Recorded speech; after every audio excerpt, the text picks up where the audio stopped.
Afternoon again, ladies and gents. We're at the White Tower now, which is William the Conqueror's. It's the oldest part of the Tower of London, 1080s I think. Get a little view around and I'll show you the sign in a minute. That Tudor looking building we're looking at there is the Governor's house. Public don't get to go in that bit, unfortunately.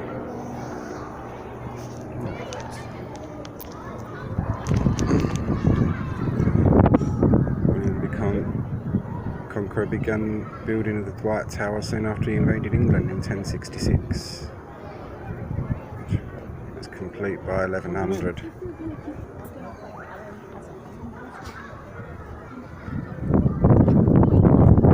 White Tower became a military storehouse in the 1200s after new royal apartments were built. Where you are standing is the Great Chapel. Where you are standing, sorry. This great chapel became a store for precious documents while gunpowder was stored in the chamber below it. The Chapel of St John, which is inside here, you're not allowed to film in there. I did get away with it once, but I don't think I will today because there's a lot of people about.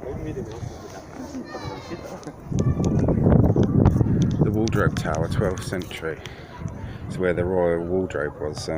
Queen Elizabeth I, notoriously upon her death, had over 3,000 dresses, and anyone that looks at Henry VIII in any of his portraits, you can see, or any of the monarchs back then, they had to dress like that. It was, it showed their status and their power. Right, we're going to see a gory bit of history now. The Bloody Tower, which is what you're looking at right in the centre there, is so named because the princes in the tower were murdered there, and what we're going to see in a minute is part 2 of basically that, which is horrible really. Roman city wall. This. London was a walled city, worked from Roman times well into the 1700s.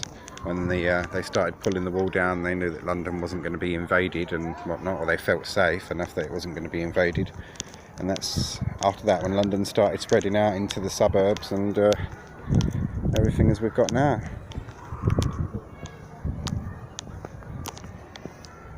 Right, this little square, one I can't point at it because I'll drop my phones, but the little square one with the turret, like the crenellations on top, that's where the princes in the tower were murdered. Now we're going to go and see where their bodies were disposed of, really. I won't do too much talking in this one because there's a lot of guard, attendants and whatnot. Hopefully I'll get away with filming in the Chapel of St John. If I do, that'll be a completely silent one. Let's wait for a few moments.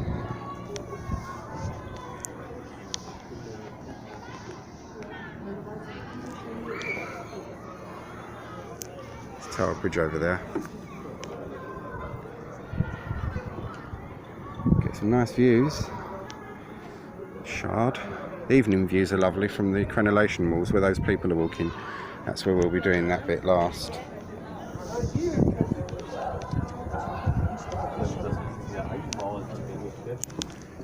Princes in the Tower. The skeletons of the 2 children were discovered near this spot in 1674. They were believed to be the missing sons of King Edward IV. After Edward died in 1483, his 2 sons were brought to the tower. The older prince was going to be crowned king, but his uncle took over and was crowned instead as King Richard III. Princes were never seen again. And it's in that stairwell there where that brickwork is, that's where the bodies were found, in a chest.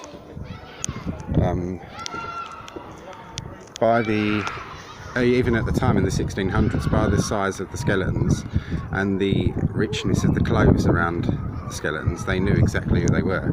A lot of people, interestingly enough, have always blamed King Richard III, but nowadays there's conjecture as to whether it was actually him, because he knew as well as anyone else that if he did it and was caught and was known to have done it, totally ruined his reputation as a king and a man. Even in medieval times, people didn't like child killers. So yeah, but a lot of the conjecture is a lot of people think Margaret Beaufort did it, who was the mother of King Henry VII, Henry Tudor, the first Tudor monarch. He stood to gain the most, and she, through her husband, had great access to this place, and she was a very, very powerful woman. When her son took to the throne, she had no royal title whatsoever, but she really, really fancied herself, did Margaret Beaufort, and she became known, a title she gave herself, of My Lady the King's Mother.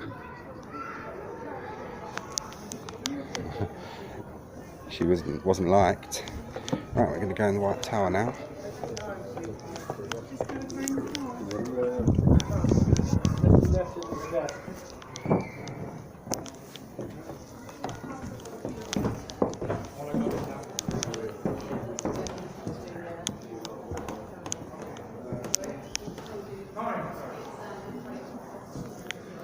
This is famous people who visited the tower.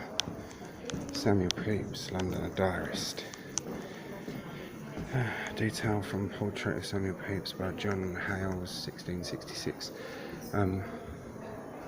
Basically, Samuel Pepys, when the Great Fire of London was occurring, climbed up to one of the higher places in the tower to see how bad it was and how it was going and whatnot.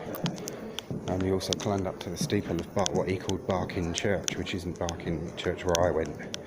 It's the church next to this, which is called All Hallows by the Tower, or Barking All Hallows by the Tower, because that church was founded as a daughter church to Barking Abbey. Right, this is all the medieval armour and stuff, so it's pretty self-explanatory really. You'll be seeing something funny in a minute.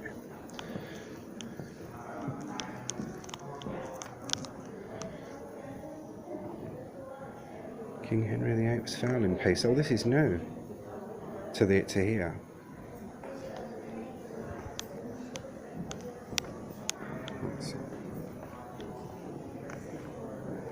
That's obviously been given on loan or something.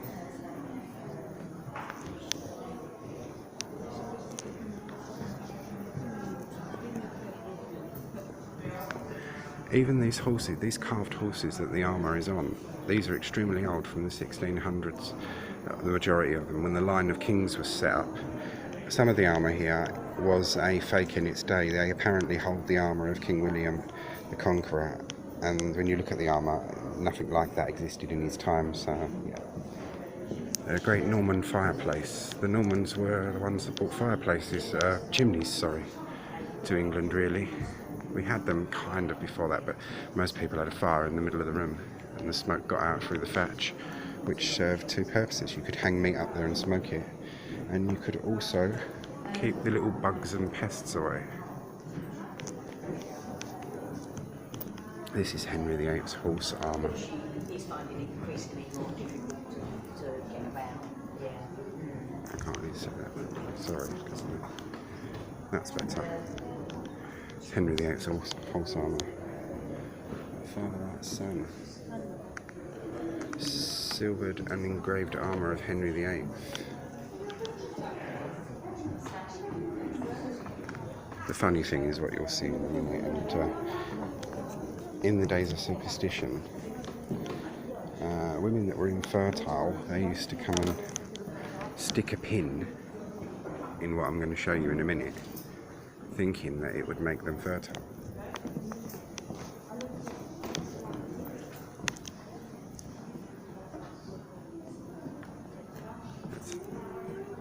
That is what I'm on about. That's, yeah.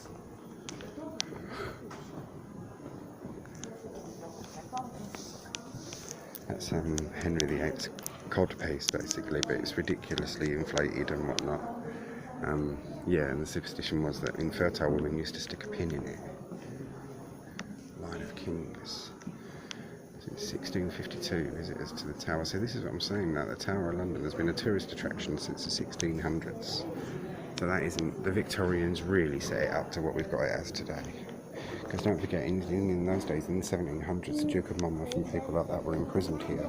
So although you could come and see the jewels and stuff, parts of it were still a prison.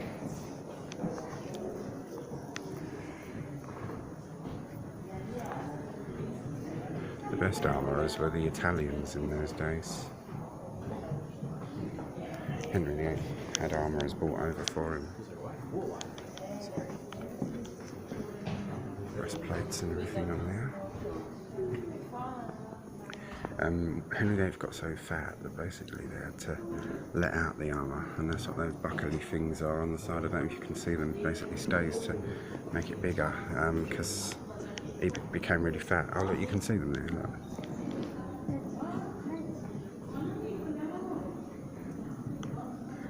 Let me see. They do have that as a floorboard.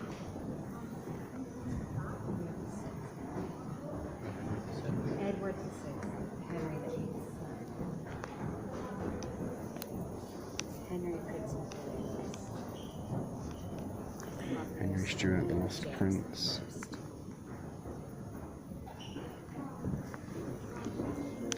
For 1688, his armour was probably displayed correctly as Prince Henry's, incorrectly as Prince Henry's.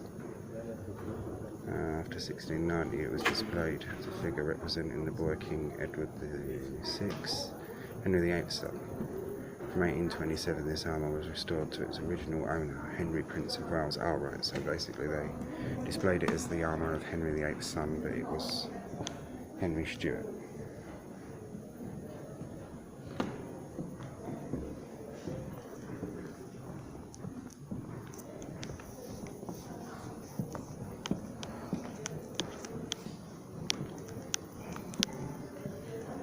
See how about the horses look. Even they're very, very old in themselves, as I say, from the a lot of them are from the 1600s. It's warm in here.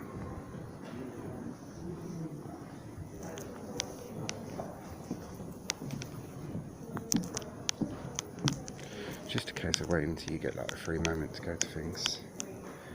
A royal treasure. Charles I appeared in the line of kings. This is the armour of King Charles I. Must have been quite about my height, so about 5'6", 5'7". I'm nearly, so about that height. I'm quite short. So, Charles I, who lost his head, was obviously very short. Even the horse has got a lot. That's all gold and like metal with gold chase working in that, and gilding is amazing on it, and the engraving.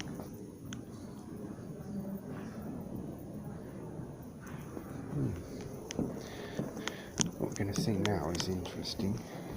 If you find such things interesting. Let me look at the architecture quickly.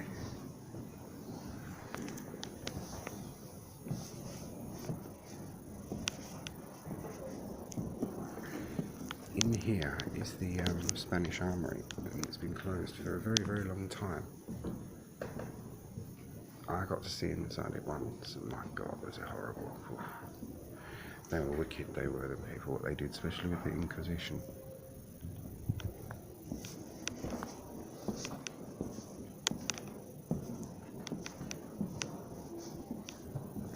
In a minute you're going to be seeing the heads and hands of kings.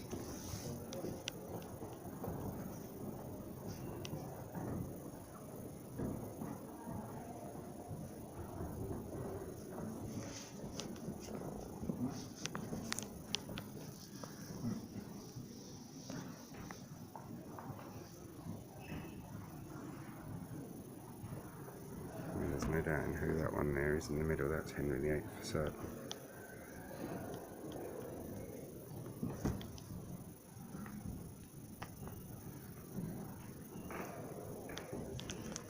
Lost connection again in my life.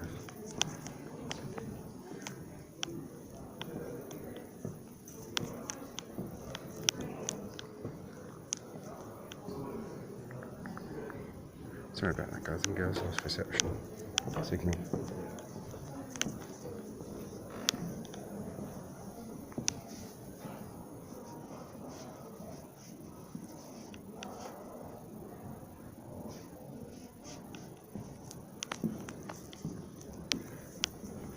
James II. Oh, he had to flee. This is when you got William and Mary coming.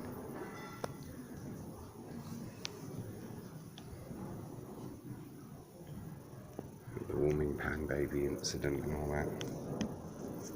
And this old fella's over there. I'll go and show you the heads and hands. Oh no.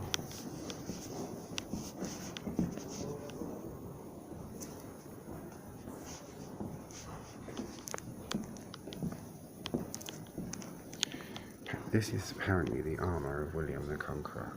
At the time of William the Conqueror, nothing like this kind of armour existed, so it was a fake made up for the line of kings. There's no medieval royal armours had survived. The only way the tower storekeepers responsible for the line of kings could dress the pre-1500 figures was to ignore historical accuracy. William the Conqueror, as the 1584 guidebook later admitted, had appeared in his plate armour, which was unknown for centuries until after his death.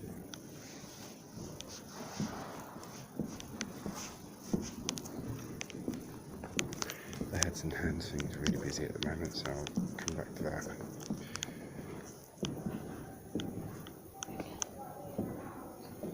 Armour of Charles I and Charles II as boys.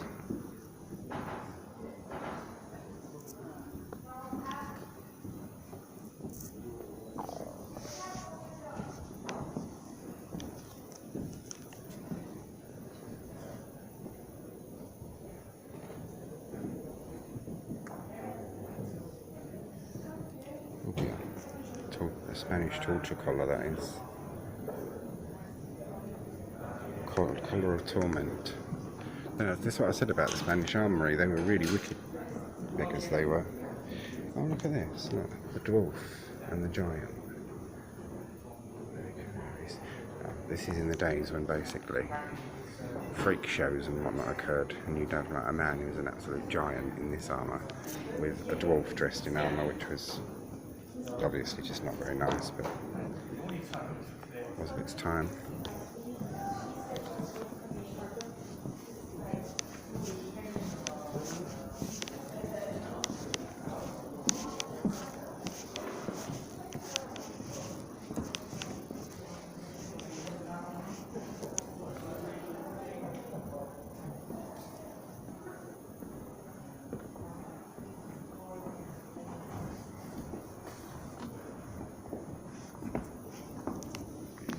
This is the Heads and Hands exhibition.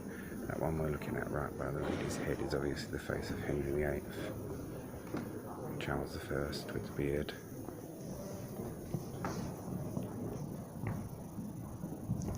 I took pictures of these before on my page. They're some of the most popular things here apparently. Well, not apparently they are, you can see it's a bit cute to get there. It's really warm. And I'm hoping by the time I'm done today, I'll be able to have my fish and chips. Every time I've been around this way, it's been closed. Sorry. You see another Norman fireplace. I should be able to get here in a minute.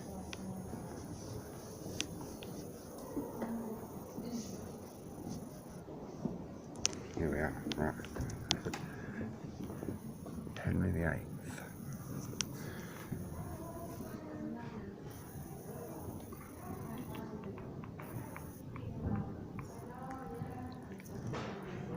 Used to be a list of them, what they were with the numbers on. Ah, there we are. Yep, episode 3 is Henry VIII.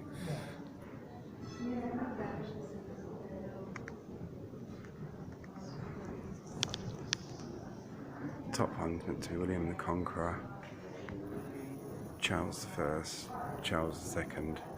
This middle one here with the hands and the face is Elizabeth I. This one is 1, 2, 3, 4, 5. William the Conqueror. That's meant to be William the Conqueror. Oh, sorry, I got that wrong. There's the top one there. There's 2. Henry V. Oh, where's 9? 9 is Henry VI. We'll be seeing a bit more about Henry VI in the medieval palace. He was murdered there.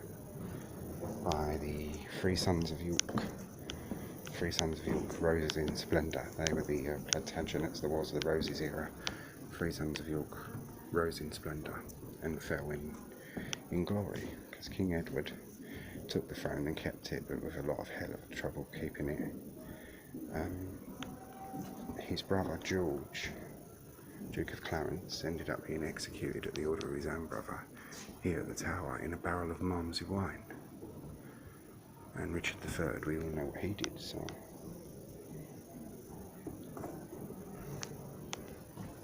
yeah, and then it's called the Three Sons of York. There's a song, an old medieval Nordic ballad called Tree Brother, and that was at the time of these men being used in conjunction for them. So we might play that later on if we've got time. Armour of the Count Annibal, Capodestita. Okay. So the line of kings.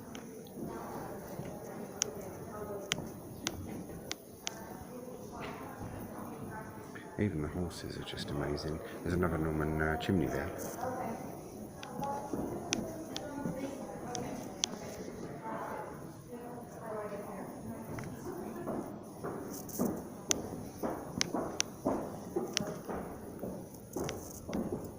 Like the little mini cannons.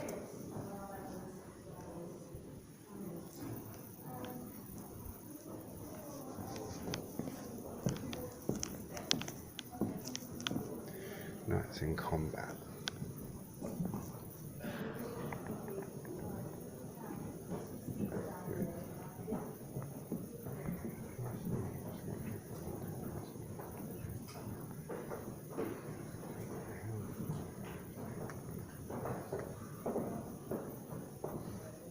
Mid-19th century, knights in combat.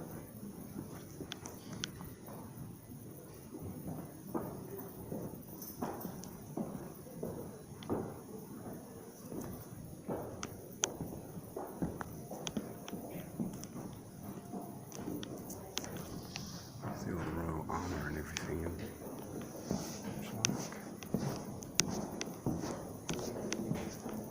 view out the window. That's looking out onto housing for the beefeaters.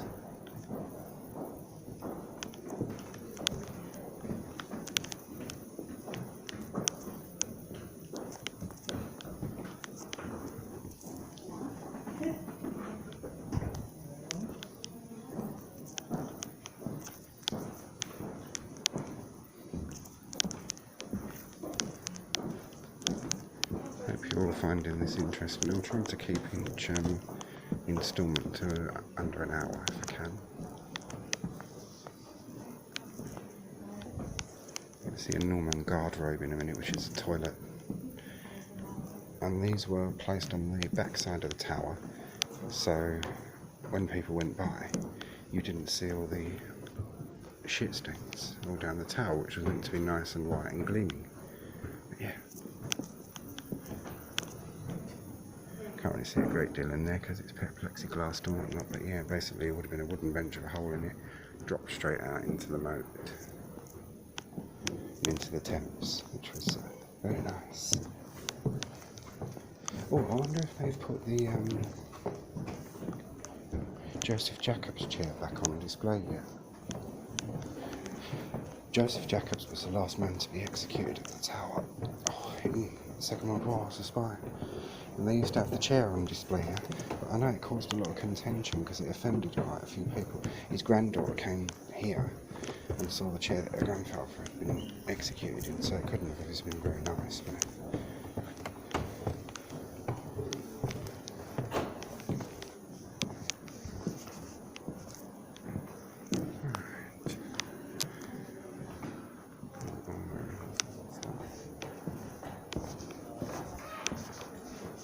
the Lumley horseman, that's called that one. I'll see that in a minute. God, yeah. Norman garderobe, another one. Oh, we can see inside this one, it's not plexiglass. There it is, look. A wooden bench with a hole in that and just drop straight down into the moat.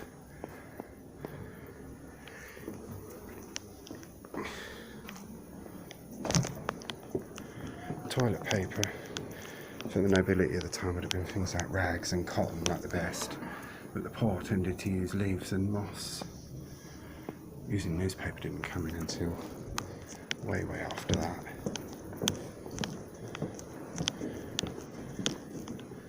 And handmade glass on the windows. It's really old, these windows.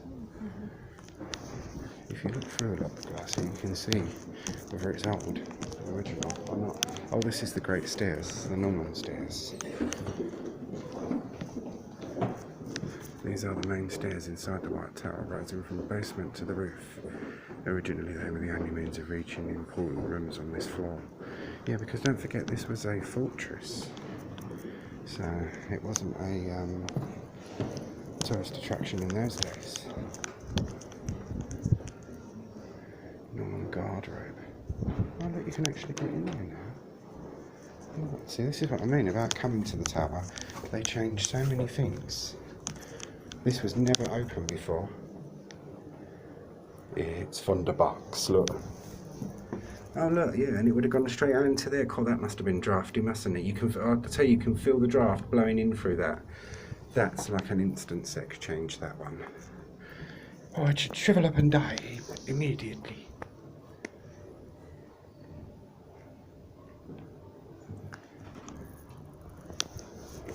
Oh, see, this was never opened before. The last time I've come. I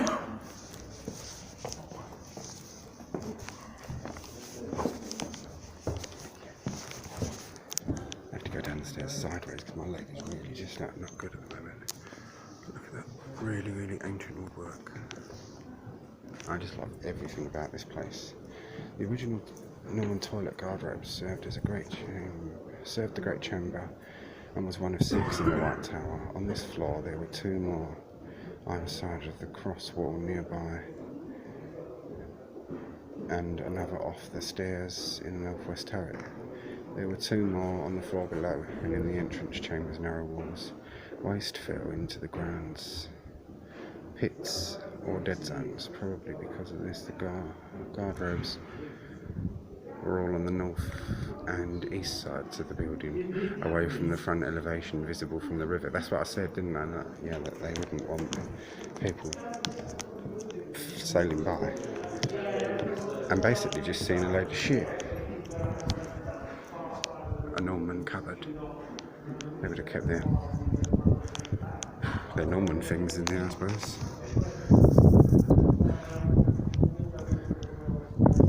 And William the Conqueror, if he kept anything in there, it probably wouldn't have been very nice. Norman fireplace. One of the earliest known fireplaces in England, and was one of 4 in the White Tower. Early Norman fireplaces predate this introduction of the chimney stacks, so the smoke was allowed to escape through 2 holes in the side of the building for a flue built into the thickness of the wall. So yeah, it's not a chimney, it's done like that.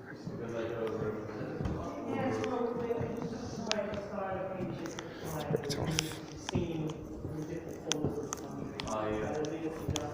Saw a reenactor today as well, so it's nice to see it there back. St John's Chapel will be quiet now.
The music is new as well.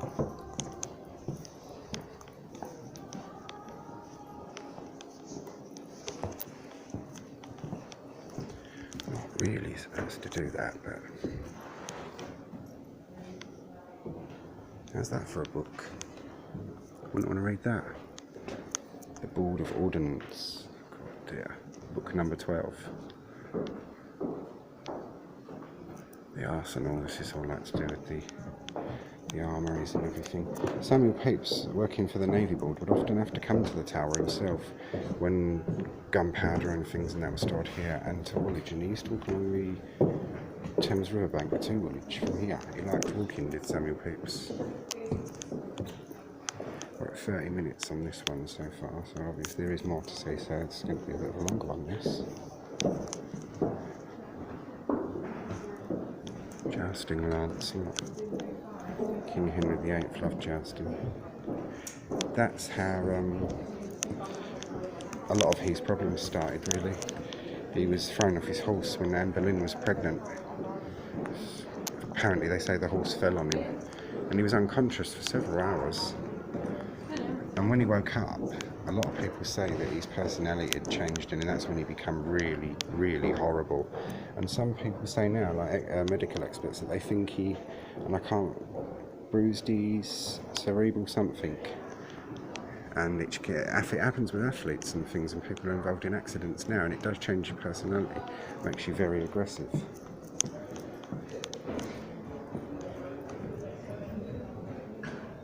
Wooden head of Queen Elizabeth I.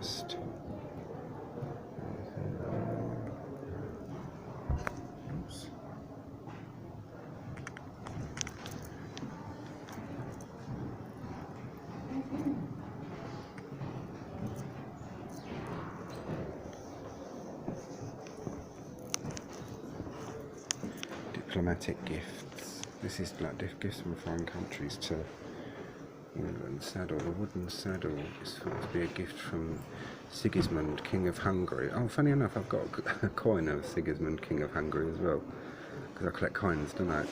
Celebrating his membership of the Hungarian Order of the Dragon, 1408 to 1437.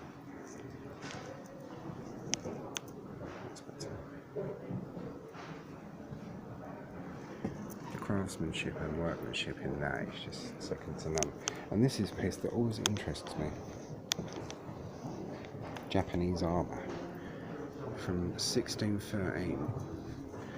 Takagawa Hidadata in Japan presented this armour to King James I. England 1613. It was part of a gift to mark the first ever trade agreements between England, Britain and Japan. And this is actually one of my favourite pieces here.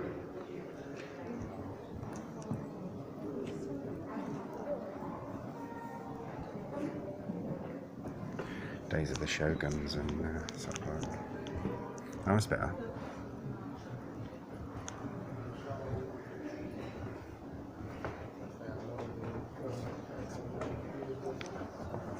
Sorry.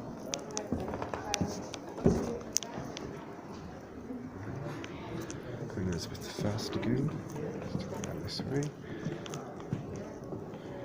Number 1, a horse armour towel piece. Number 2 is a sallet. Number 3 is a shield. Number 4 is a combination axe and pistol. Number 5 is a burgonet.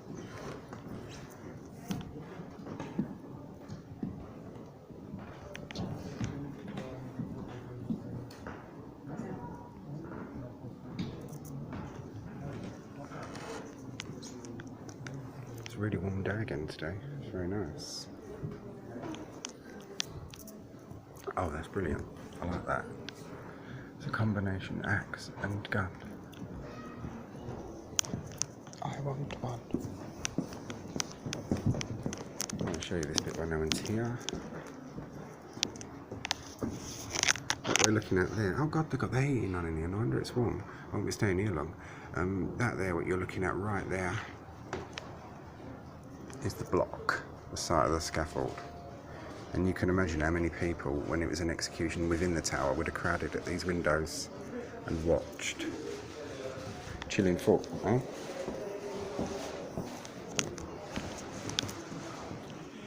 I don't think I've got any watchers on at the moment, so maybe I'll splurge it.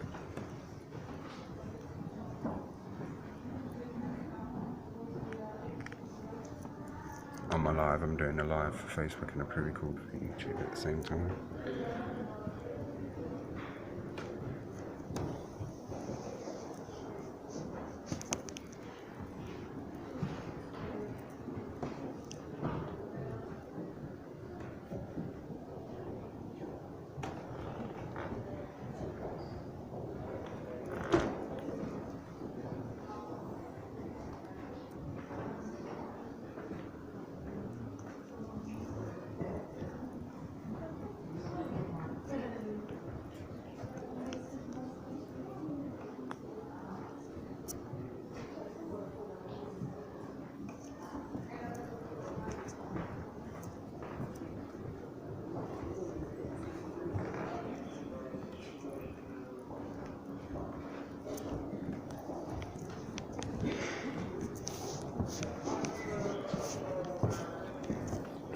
Treasures from the Thames. This is all things that's been found in the Thames. Swords. That big spike thing is an eel prong. Catching eels with.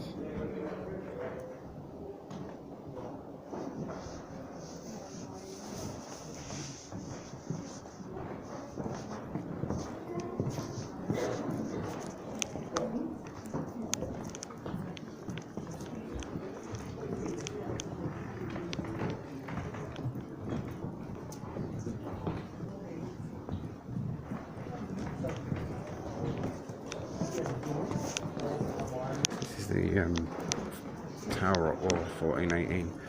I mean, that's one of those terracotta poppies there that they filled the moat with in 2018.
Well, that's pretty impressive, isn't it?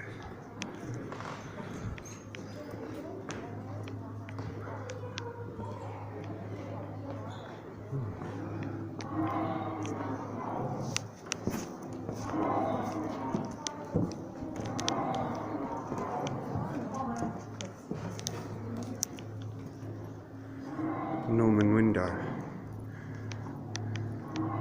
So, for certain, William the Conqueror would have stood at this window, and until the royal apartments were built, so would every other monarch.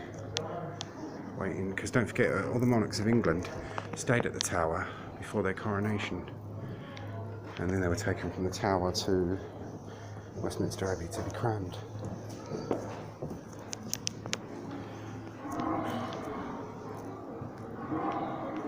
History wall. Obviously I can't stop for absolutely ages at everything, but show you as much as I can.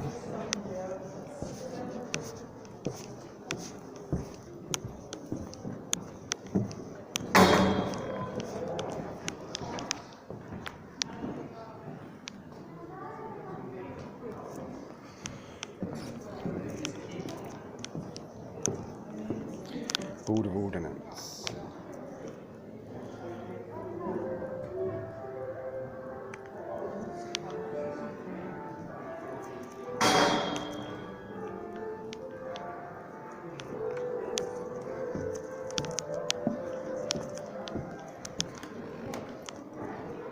Restoration Tower, tower under King Charles II.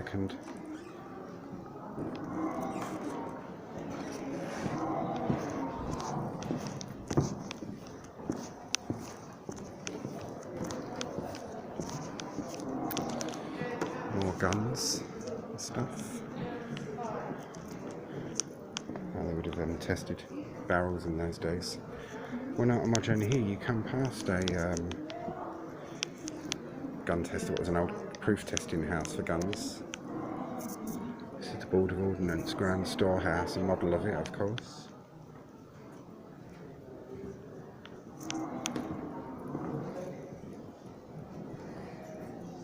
Mortars.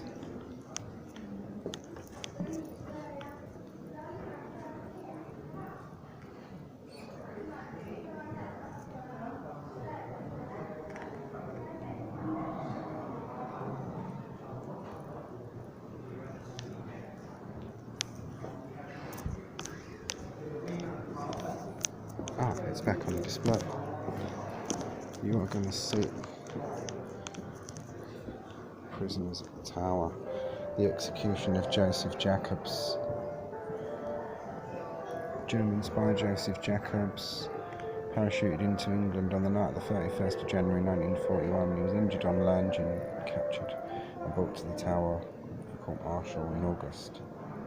Evidence used against him included his parachute, a portable radio transmitter, a torn-up code wheel. Found guilty, he was sentenced to death by firing squad. Jacobs arrived at the Tower from Brixton Prison on the evening of the 14th of August. These orders were preserved by the Regimental Sergeant Major Wilford of the Scots Guards on garrison duty at the Tower at the time. Sorry. Tower at the time. No, Wilford joined the Scots Guards in 1920 and became a sergeant instructor of the musketry. He served in the 4th Battalion from 1941 to 43 and moved to the training battalion in 45. He was awarded the MBE in the New Year's Honours List and retired from Army. He died in 1961. And this is the chair that Joseph Jacobs was executed in. This wasn't on display last time I came. I don't know what they was doing with it. It may have been on loan to someone else.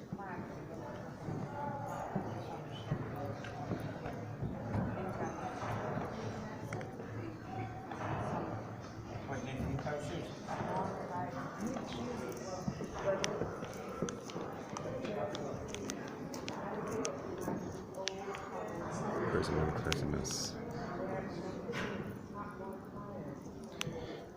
You're going to see the block in a minute.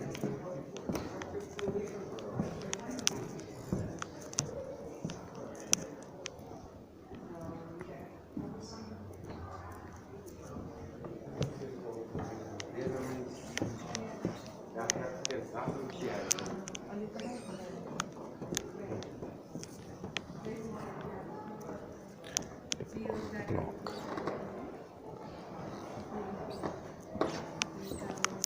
And some torture devices, of course. You've got to throw in a couple of those. That's a mask there. Don't know whether that's an executioner's mask or some kind of torture instrument. We'll see in a minute.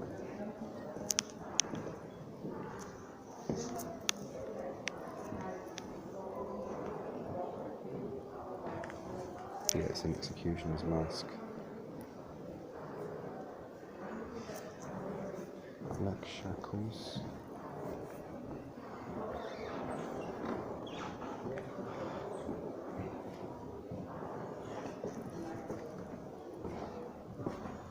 And the Scavenger's Daughter, which is a torture device they used to put you in the tightening up and it would break your ribs or asphyxiate you. I remember they said about that on one of the tours when I came here before. They were very, very ingenious with their torture devices, unfortunately. There's in architecture. Norman Drain.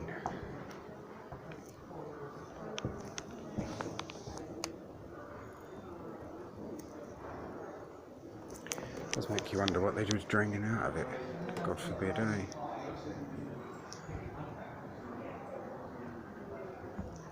I just love the architecture in these places as well. We're at 45 minutes for this one, so it's going to be a longish one. That's probably why I've lost all my viewers on the live. Some might catch up, but if not, hey ho. It's free now. Only 22 people have been executed within the tower site.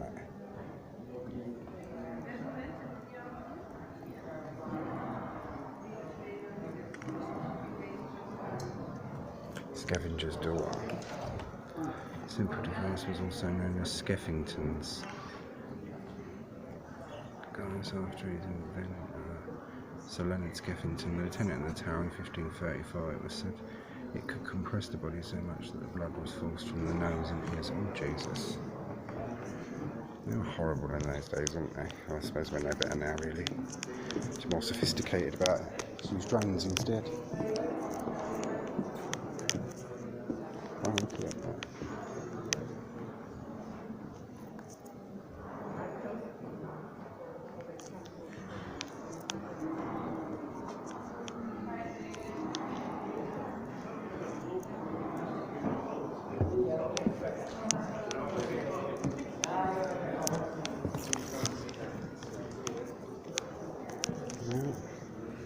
Blocking the accident. We'll be off out now here in a sec.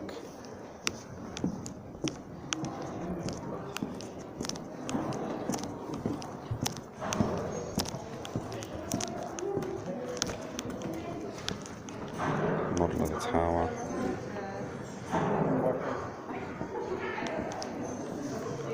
It's quite busy in this bit, and it's a lot of like modern reconstruction stuff and whatnot.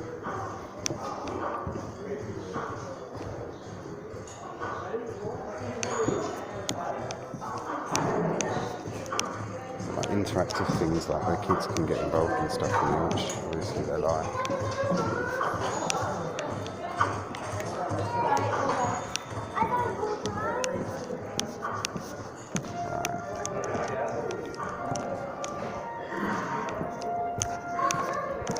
Basically, the notices on the walls and everything explains that from the age of 7 in medieval times, every child had to practice with a bow and arrow on a Sunday.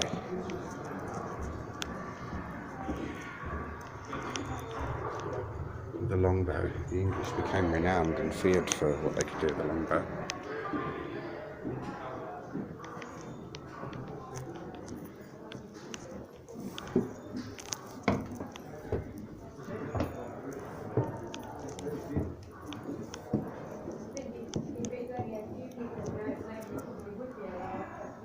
I'd love to go up there into the areas where you can't go. Unfortunately, you can't. Now we're going to go down this great staircase thing. They've capped the stairs in wood, which has evened them out. Because as I'm always saying, in anything that's got one of these curvy spiral staircase things, in the original days when these were built, they made each step a different height. So if you were trying to run up the stairs and invade, you'd trip up.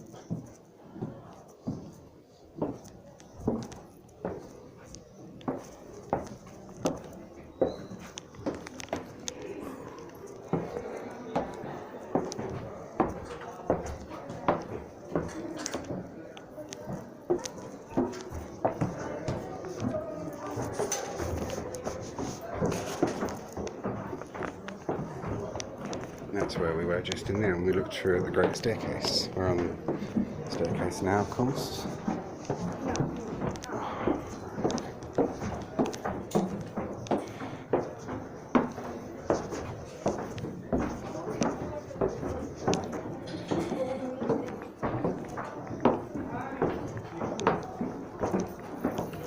Lost reception on the live again, so it's a good job I'm doing a pre-record.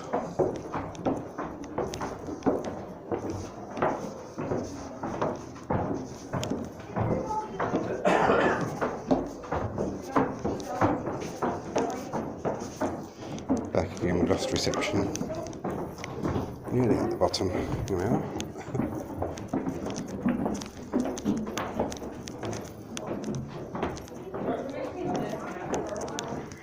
And this was, I had to rush through here last time because the tower was getting ready to close, so this we got hardly to see any of it.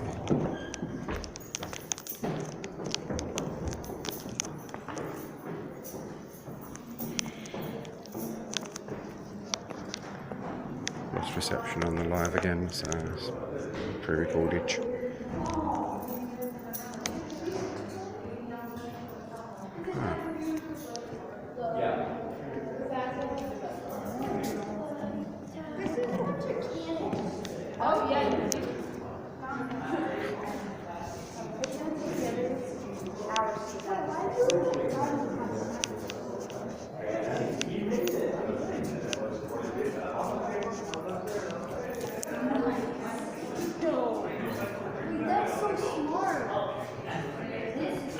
Sorry about that, ladies and gents, reception keeps going.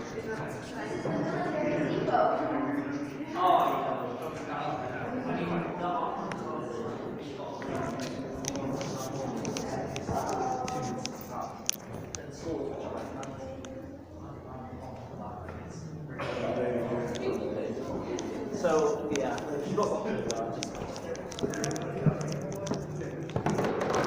And this is the bit we couldn't get to come to last time.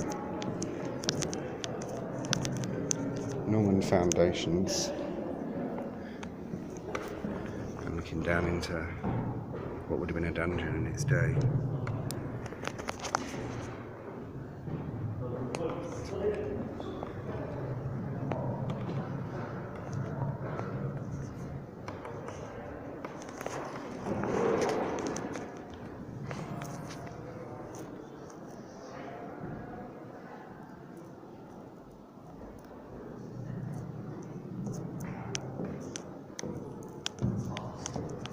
Lost reception.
White Tower well, 12 metres deep.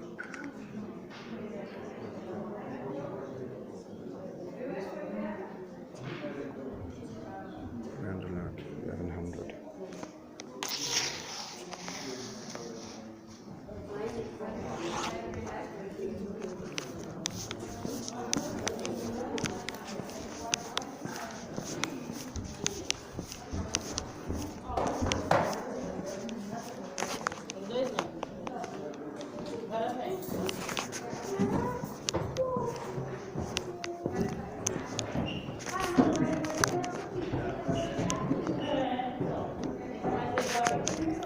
Broadcast failed with the live, so if anyone does want to see this, come and have a look at it on the YouTube and just get up to the bit where it cut off on the Facebook, or just watch the whole thing on YouTube. I'll share the links later on or over the next coming days. Water systems.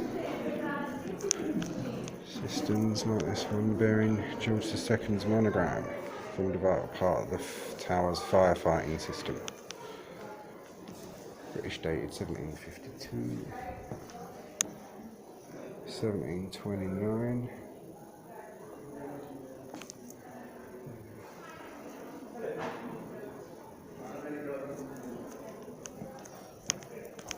$1719.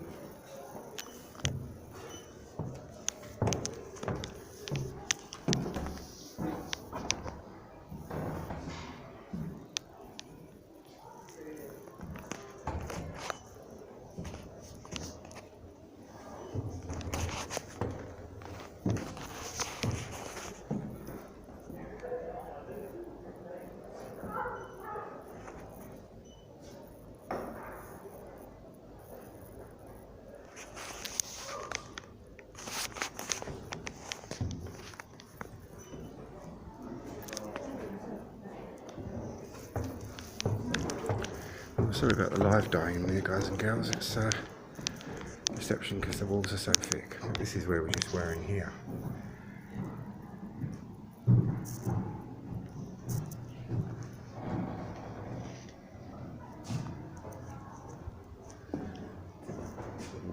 battery. The architecture and stuff in there is amazing as well. Duke of Wellington was instrumental in some very great changes in the tower.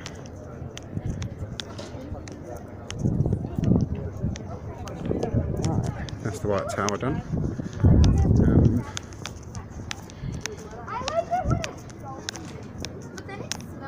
That's the jewel house in there, but obviously you cannot film there at all.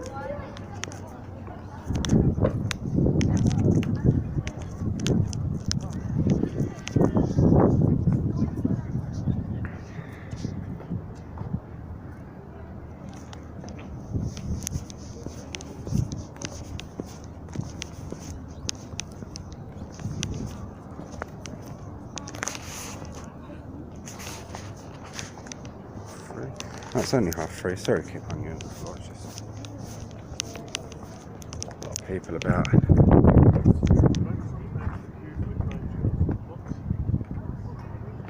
Got a guard on duty there. He's on the move. Crows were held prisoner in here for bunking national service, and some of the Second World War spies and prisoners were held there as well.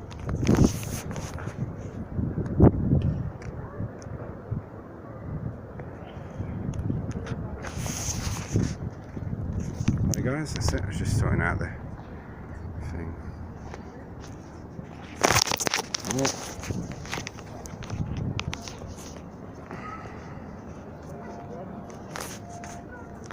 That was close. Right. Don't know what's happened with the smartphone, but it's gone very blurry, so I'm going to stop this one now. Take care, all. See you soon.